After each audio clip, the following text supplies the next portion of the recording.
Welcome to the NBA Desktop. Yeah, 2019. Woo! The dynasty collapsing.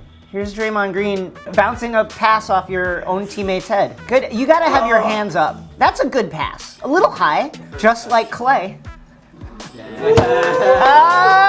Do you think Draymond Green is good? I think he's still a good defensive player, but not like a great defensive player. Also, his shooting, really bad. His Mike Francesa, noted basketball fan. #1, baby. The Golden State era is over. It will take until spring to drive the point home. Yeah. Who the f*** are you, Larry Bird? This is great. Klay, in a bit of a slump, was asked about it. Do you get a lot of people talking to you about your shot at all? No. What is someone going to tell me about my jump shot Yes. that I can't fix at this point? Unless it's Reggie Miller or Ray Allen, I don't know who I'm supposed to listen to. Larry Bird? Steve Kerr, I'll listen to Steve. Steve shot 45%. Steve's my coach. I'll listen to him. You know who's happy about No Nut November being over? It's Klay Thompson. I missed you, baby. Who would he take advice from? Reggie Miller, yes. Steve Kerr, Ray Allen, maybe. His hand? Klay, why are you gonna listen to anybody but me? I am part of you. Don't even listen to Larry Bird. Don't listen to Steve. I'm your fucking hand, dude. Think about all the stuff we've been through together. I'm your hand, bro. Just do you. It's fine. You're looking good. You're looking great. And now, some real spice about Ben Simmons. Does he need to shoot? Should he be shooting? Ben Detrick, the great Ben Detrick. Woo! Slayer of GMs. Give us your spice on this subject. For the last 10 years, we have come to the conclusion that mid-range jumpers are trash. If you are Ben Simmons, it is the worst shot you can possibly take. The other game, he takes an 18-footer and people have pom-poms out. They're celebrating, they're cheering. It's like, my man just took the worst shot of his career. Ben Simmons doesn't need to shoot. He's Steven Adams who runs like a gazelle with like the passing ability of Magic Johnson. You figure out how to make that guy work. You don't change him. Yes, I love this. Art. You don't spray paint kill all lies or kill lies all. Ben Detrick of Cookies and The Ringer, thank you so much. Never shoot, Ben Simmons, ever! Who's the greatest of all time? You know what LeBron says? Oh, God! Daddy, I got you a drill. I was just super ecstatic to win one for Cleveland. If I'm gonna talk to LeBron, I just like...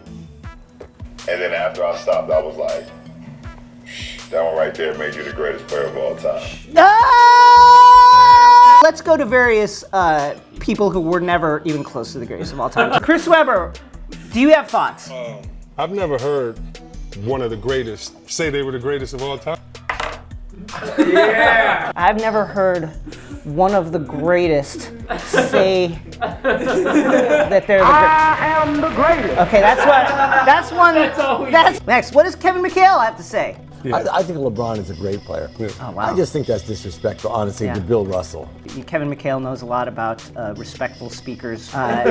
He only traffics in the language of respect. He will only listen to people who speak respectfully about others. Can we please be respectful, please? Wait, let's see what Isaiah has to say. Certain thing about greatness that demands that you have humility.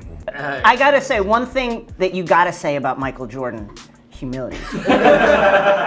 Here's former Sheriff David Clark. Michael Jordan's teams would never quit. I don't want to hear about any more of the greatest NBA player of all time. With a picture of a Michael Jordan action figure? Why? Listen, Larry Bird never needs to say shit. So I'm calling Sheriff Clark's representation just to see if we can get an interview with him. What else has he got going on right now? Come on, listen. Hi, this is Jason at NBA Desktop. We're the internet's leading right-wing leaning NBA show, and we wanted to see if we could book David Clark for an interview about LeBron James' recent comments that he's the greatest of all time. And if you could expound on that, wanted to ask him some questions about his action figure collection, see how extensive it is. Does he have any other action figures, Kareem action figure, Bill Russell action figure, if they ever manufactured those. Thank you very much. Let's see if we can get him. Oh, Danny Ainge, also, man, the old Celtics showing out. Why is he saying that? I don't know. Maybe he thinks that sells. Maybe he's taking the Donald Trump approach and trying to sell himself. I don't know. It's a really weird look for Danny Ainge. I don't know, let's talk to Gordon Hayward about it. You got an expert on the team and find out if, like, what are you getting Trump vibes from LeBron, Gordon? What do you think? I'm glad to see that everyone is taking this in stride and not at all freaking out. And now, with some spice, Ringer staff writer Tyler Tynes. Give us, what do you have? Sentient piece of cheese, Larry Bird. Oh! Would not make it in the modern NBA, mostly because he'd just be Gordon Hayward, averaging 9 points a game on an already shitty team. So, do you think he would make the league? Like, would he be drafted? I feel like at best he's Steve Novak. Oh! And then I think in the first quarter, his clammy ass, clam chowder ass hips would flare up. And then he plays in the fourth and gets like 7 sub-ass minutes. Here's the thing that people forget about Larry Bird is he took a year off to be a garbage man. It's because he's trash. Woo! Tyler, thank you very much. Favorite blocks? Lakers. Oh my God, this is incredible. So the Lakers had a promotion where everyone got fedoras. I need 15,000 fedoras with purple and gold banding, and it has to say Lakers on them. Also, Jimmy Goldstein took 5 of these. I fave it. So you like the fedora? No, but I think it's very on brand for them. Oh, LeBron with the arrival of the year. Here he is coming in with a glass of, what do we think that is, a cab? A Grige? Did he drive? I'm gonna say he didn't drive. LeBron doesn't drive himself. LeBron is the greatest of all time, which he tells his chauffeur every time he gets in his car. When did he open the wine? Is he coming from the locker room? Is he coming from a suite? Is this legal? Can you have glassware? Michael Jordan, you never saw him with a glass of wine. He only had liquor when he won championships. Did Michael Jordan ever have liquor in the arena? No. But he never walked in with it. I fave it. Like, you see, let him drink wine. He's not even playing. Chris Dunn did something good, everyone. Oh my goodness! How about that slam? Stacey King, if a Bulls player picked up like a piece of trash from the locker room, oh my God! Chris Dunn saving the environment! One piece of trash at a time! I fave the reaction, not the dunk is fine.